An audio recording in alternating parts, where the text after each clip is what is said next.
శ్రీ గురుభ్యో నమ. చంద్రభాగా తరంగాలు. భక్త పురందరదాసు. తూర్పును ఉదయించే సూర్యునిలో మార్పు లేదు. వసంత ఋతువులోని కోయిల గొంతుకలో మార్పు రాదు. కానీ మానవ జీవితాలలో ప్రతిబింబించే జీవన సూత్రాలలో మార్పు అనివార్యమైన సత్యం. ప్రతి వ్యక్తి మార్పును వాంఛిస్తాడు. ఆ మార్పును సాధించుటకు ప్రయత్నిస్తాడు. కొందరు సాధిస్తారు, కొందరు ఓడిపోతారు. ఈ మార్పు కొందరి జీవితాలలో అప్రయత్నంగా తొంగి చూస్తుంది, మనిషిని లొంగదీస్తుంది. ముఖ్యంగా ఆధ్యాత్మిక రంగంలో ఈ విధంగా ఆకస్మికంగా మారిన వ్యక్తులు కోకొల్లలు.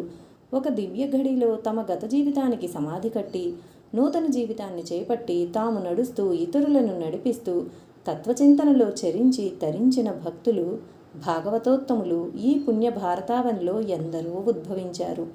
అయితే వారి జీవితాలలో మార్పుకు పెద్ద కృషి కనిపించదు.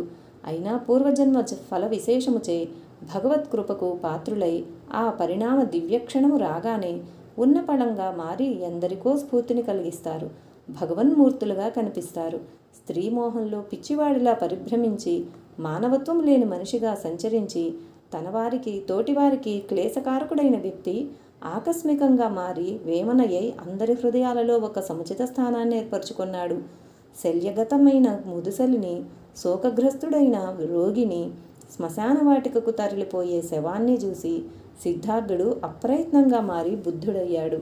కళింగ యుద్ధంలో ప్రవహించిన రక్తపు మడుగులను కనులారాగాంచి కలత చెందిన అశోకుడు బుద్ధ భగవానుని అడుగుజాడలను అనుసరించి శోకానికి దూరమయ్యాడు. పై కోవకు చెందిన వారిలో వాల్మీకి, బిల్వమంగళుడు, కాన్హోపాత్ర, తులసీదాసు లాంటి వారు ఎందరో కలరు. అట్టి మహాత్ముల కోవకు చెందిన మహనీయుడు పరమ భాగవతోత్తముడు భక్త పురందరదాసు.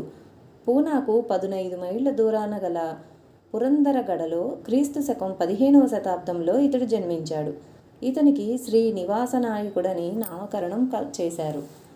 తన తండ్రి అయిన వరదప్ప నాయకుని వలె శ్రీనివాసుడు కూడా కన్నడ భాషలో మంచి ప్రవేశం కలవాడై వంశపారంపర్యంగా వచ్చుచున్న రత్నాల వ్యాపారం చేయుచు గొప్పగా ధనాన్ని సంపాదించాడు. అతని భార్య సరస్వతీబాయి ఉత్తమ భక్తుల కోవకు చెందిన ఆదర్శ మహిళ, సుగుణశీల.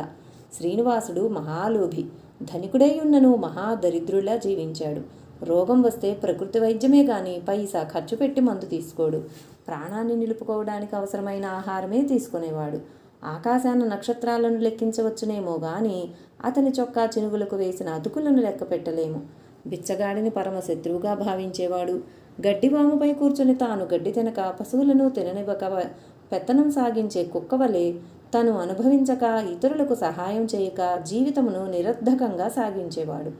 ఒకనాడు పేద బ్రాహ్మణుడొకడు తన కుమారునికి ఉపనయనం చేయదలచి శ్రీనివాసుని దగ్గరకు వచ్చి ధన సహాయం చేయమని ప్రార్థిస్తాడు. శ్రీనివాసుడు సరేనని రేపు మాపు అంటూ 6 నెలలు తన చుట్టూ తిప్పుకుంటాడు. పేద బ్రాహ్మణుడు ఆశపడి 6 నెలలు తిరిగాడు. కానీ వాయిదాలు పడుతున్నాయే గాని ప్రయోజనం కనిపించలేదు. ఒకనాడు బ్రాహ్మణుడు వచ్చేసరికి శ్రీనివాసుడు ఇంటిలో లేడు. ఈ బ్రాహ్మణుడు 6 నెలలుగా తన భర్త దగ్గరకు వచ్చి వెళ్ళడం గమనిస్తున్న సరస్వతీబాయి, అయ్యా మీరెందుకు ఇలా వస్తున్నారు అని అడిగింది. జరిగిన విషయమంతా సరస్వతికి చెబుతూ కనీసం తన కుమారునికి ఉపనయనం చేయలేని తన అసమర్థతకు బ్రాహ్మణుడు విలిపించాడు. అతని విషాదాన్ని చూసి సరస్వతీబాయి హృదయం ద్రవించింది. వెంటనే లోనికి వెళ్ళి తన ముక్కు పుడక తెచ్చి బ్రాహ్మణునికిచ్చి ఇక మీదట రావద్దని చెప్పింది. బ్రాహ్మణుడి ఇంటికి వెళ్ళి తన కుమారుని పిలిచి ఆ పుడక విక్రయించరమ్మని చెబుతాడు. విషయం తెలియని ఆ కుర్రవాడు శ్రీనివాసుని కొట్టుకెళ్ళి అమ్ముతాడు. పుడకను చూడగానే అది తన భార్యదని గుర్తించాడు శ్రీనివాసుడు. తాను ధర నిర్ణయించాలని తరువాత రమ్మని ఆ కుర్రవాణిని పంపి పుడకను పెట్టెలో పెట్టి తాళం వేసి కొట్టు తలుపుకు తాళం వేసి సరాసరి ఇంటికి వస్తాడు. క్షణమైనా కొట్టును వదిలిపెట్టిన శ్రీనివాసుడు ఇలా ఆకస్మికంగా రావడం సరస్వతికి ఆశ్చర్యంగానూ అనూహ్యంగానూ ఉండి హృదయంలో ఆందోళన ప్రారంభమైంది. ఆమెను చూడగానే నీ ముక్కు పుడక ఏమైంది, పెట్టుకోలేదేమీ అన్నాడు. ఉన్నదండి, స్నానం చేయాలని తీసి పూజగదిలో ఉంచాను అని అనాలోచితంగా చెప్పింది. వెంటనే తీసుకొని రమ్మని గద్దించాడు శ్రీనివాసుడు. సరస్వతి భయకంపితురాలై వెళ్ళింది. తన భర్త స్వభావం తనకు బాగా తెలుసు. ఇప్పుడు ముక్కు పుడక తెచ్చి ఇవ్వకుంటే తనను నిర్దాక్షిణ్యంగా హింసిస్తాడు. భర్తను ఇలా బాధించినందుకు దుఃఖపడుతూ భరించలేని ఆవేదనతో ఆత్మహత్యే మేలని ఒక గిన్నెలో విషం కలుపుకుంటుంది. పాండురంగా, ఆత్మహత్య మహాపాపం అంటారు, కానీ ఈ క్షణంలో నాకు ఇంతకన్నా మార్గం లేదు, క్షమించు అంటూ విషం త్రాగబోతుంది. ఇంతలో ఆ గిన్నెలో తన ముక్కు పుడక కనిపిస్తుంది. మహాప్రసాదమని భావిస్తూ భగవంతుని కృపకు పులకాంకితయ్యి ఆ పుడకను తెచ్చి భర్తకిస్తుంది. శ్రీనివాసుడు సంభ్రమాశ్చర్యాలతో దిక్కుదోచక ఆ ముక్కు పుడకను తీసుకుని కొట్టు వద్దకు పరిగెత్తుకొని వెళ్తాడు. తాను కొట్టులో ముక్కు పుడక నుంచి తాళం వేసి వచ్చాడు. మరి అది ఇక్కడికి ఎలా వచ్చింది అని ఆలోచిస్తూ వెళ్ళి కొట్టును చూశాడు. వేసిన తాళాలు వేసినట్లే ఉన్నాయి. తలుపులు తెరిచాడు. పెట్టెకు వేసిన తాళం కూడా వేసినట్లే ఉంది. పెట్టె తెరిచాడు, కానీ అందులో ఉంచిన పుడక లేదు. ఏమిటి ఆశ్చర్యం! పెట్టెలో పెట్టి తాళం వేసిన పుడకను తన భార్యకు అందించిన వాడెవరు? అతడెవరైనా అన్ని చోట్ల ఉండేవాడై ఉండాలి. అతనికే ఇది సాధ్యం. అతడెవరు? పాండురంగడే సర్వత్రా వ్యాపించి ఉండే దీనదయాళుడు. భక్తవత్సలుడైన పాండురంగ భగవానుడు తన భార్యను ఉద్ధరించాడనే భావన రాగానే మనిషిలో మార్పు వచ్చింది. వెంటనే ఇంటికి వచ్చి భార్య అయిన సరస్వతీబాయిని గురువుగా భావించి సంబోధిస్తూ ఆమె పాదాలపై పడ్డాడు. తనిక పాండురంగని దాసుడనని ప్రకటించాడు. ఆ దినమే బ్రాహ్మణులను పేదలను పిలిపించి ఆస్తినంతా దానం చేశాడు. కేవలం తంబూరా చిరుతలు పట్టుకొని సతీ సమేతుడై పండరీపురం బయలుదేరాడు. శ్రీనివాసుడు సతీ సమేతుడై ప్రక్క గ్రామానికి చేరాడు. రాత్రి అయింది. అక్కడ విశ్రమించారు. స్వప్నంలో పాండురంగుడు దర్శనమిచ్చాడు. హంపీ నగరానికి వెళ్ళి అచ్చట వ్యాసరాయ గురుదేవుల యొద్ద మంత్రదీక్షను స్వీకరించమని ఆజ్ఞాపిస్తాడు. ఆ తర్వాత పండరీపురం వచ్చినచో తన దర్శనం ప్రాప్తించునని తెలియజేస్తాడు. శ్రీనివాసుడు హంపీ నగరం చేరుతాడు. వ్యాసరాయల వారిని దర్శిస్తాడు. వారి పవిత్ర పాదాలపై బడి నమస్కరిస్తాడు. గురుదేవా, అజ్ఞానాంధకారంలో గతాన్నంతా పాడు చేసుకొనిన అప్రయోజకుడను, భగవంతుని విస్మరించి నిరంతరం బంగారమును స్మరించిన వ్యర్థజీవిని. భగవదనుగ్రహంతో నా భార్య ద్వారా నాకు జ్ఞానోదయమైంది. సమస్తమును త్యజించి పాండురంగని అన్వేషిస్తూ బయలుదేరాము. మీ పవిత్ర పాదాలను సేవించి ధన్యత చెందాలని వచ్చాను. పాండురంగని సూచన మేరకు తమను గురువుగా స్వీకరించి తరించాలని వచ్చాను. కనికరించండి అంటూ వ్యాసరాయల వారి పాదాలపై పడ్డాడు శ్రీనివాసుడు. శ్రీనివాస, పక్వానికి వచ్చినంత వరకు కాయ చెట్టును అంటిపెట్టుకునే ఉంటుంది. పక్వానికి రాగానే పండుగా మారి తనంతట అదే తొడిమను వీడి క్రింద పడిపోతుంది. భగవదనుగ్రహంతో నీ జీవనఫలం పక్వానికి వచ్చింది. సంసార వృక్షానికి దూరమైంది. అంతా భగవంతుని కరుణ. నీవు తప్పక తరిస్తావు అని ఆశీర్వదించారు వ్యాసరాయల వారు. శ్రీనివాసునికి మంత్రదీక్ష నొసగి అనుగ్రహించాడు. దాస సంప్రదాయంలో శ్రీనివాసుని గ్రహించి అతనికి పురంధరదాసని నామకరణం చేశారు. నామ సంకీర్తనతో బ్రతుకును పండించుకొని ముక్తిధామం అలంకరించమని తెలియజేశారు. పురంధరదాసు హంపి నుండి తిరుపతి వచ్చారు. వెంకటరమణుని దర్శించడానికి తిరుమల చేరారు. గర్భాలయంలో ప్రవేశించగానే పురంధరుని హృదయం పారవస్యంతో విస్మృతి పొందింది. నయనాల వెంబడి బాష్పాలు రాలుతున్నాయి. వెంకటేశ్వరుని కనులారాగాంచాడు. కానీ స్వామి దృష్టి తనపై ప్రవర్సరించడం లేదనే సంశయం కలిగింది పురంధరునికి. స్వామి ముఖ కమలంపై తీర్చిదిద్దిన నామాలు స్వామి నేత్రాలను మూసి ఉన్నాయి. పురంధరుని హృదయంలో విషాదం నిండుకుంది. స్వామి, నీ కృపాదృష్టి నాపై ప్రసరించకపోవడానికి కారణమేమి? ఈ పాపాత్ముని వీక్షించుటకు మీకు ఇష్టంగా ఉందా ప్రభు? నిజమే, బ్రతుకుకు ఒక లక్ష్యమంటూ లేక అన్యాయం చేసుకున్నాను. ఆస్తి ఉండి కూడా దీనజనులను ఆదుకోలేని అసమర్థుడను. నాలాంటి దుర్మార్గుడు నీ సన్నిధానానికి వస్తే మాత్రం నీ కృపావీక్షణాలు మాపై ప్రసరిస్తాయా అని దుఃఖావేశంలో నేత్రాలు మూశాడు. నేత్రాలు మూయగానే పురంధరుని మనోగమనంలో కోటి సూర్య సమప్రభావముతో బాలాజీ ఉదయించి దర్శనమిచ్చాడు. కౌస్తుభ మణిహారములతో శంఖ చక్ర గదా పద్మాలను హస్తములందిడుకుని మందహాసముతో లక్ష్మీ సమేతుడై దర్శనమిచ్చాడు తిరుమలేశుడు. అంతవరకు పురంధరుని మనోగగనంలో వ్యాపించియున్న విషాద చీకట్లు చెల్లా చెదురయ్యాయి. ఆనందపు వెలుగులు ప్రసరించాయి. వికాస కిరణాలు విరజిమ్మబడ్డాయి. అభయహస్తమును చూసి ఆశీర్వదించాడు లక్ష్మీపతి. పురంధరుడు కళ్ళు తెరిచి చూశాడు. తన హృదయంలో దర్శనమొసంగిన వెంకటరమణుడు విగ్రహంలా కనిపించాడు. పురంధరుని అంతఃకరణ అవగాహనతో నిండిపోయింది. భగవాన్, సత్యాన్ని గ్రహించాను. నీ నేత్రాలను నామాలు కప్పి ఉంచడంలోని ఆంతర్యాన్ని గ్రహించాను. దృష్టిని బహిర్ముఖంగా వస్తు ప్రపంచముపై సారించడం వలన ఉపయోగం లేదనియు, ఆంతరంగిక దృష్టిలో ఆత్మానుభూతిని పొంది తరించుటయే కర్తవ్యమనియు గ్రహించాను. ఆంతర్యములో అనుభూతి చెందిన పిమ్మట బాహ్యమంతా బ్రహ్మమయంగానే గోచరిస్తుందనే సందేశాన్ని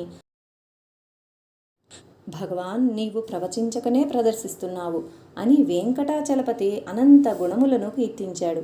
ఆలయం నుండి బయటకు వస్తున్న పురంధరుని ఒక ధనవంతుడు చూశాడు. పురంధరుని ముఖంలో అతనికి వెంకటరమణుడు కనిపించాడు. భక్తి పారవస్యంతో పురంధరుని పాదాలపై పడ్డాడు. జేబులో నుండి కొంత ధనం తీసి ఇస్తూ ఆ పైకమును స్వంత ఖర్చులకు ఉపయోగించుకోమని, అవసరమైతే ఇంకా ఇవ్వగలనని చెబుతాడు. పురంధరుడు నవ్వి, ధనం అవసరం నా జీవితంలో దూరమైంది.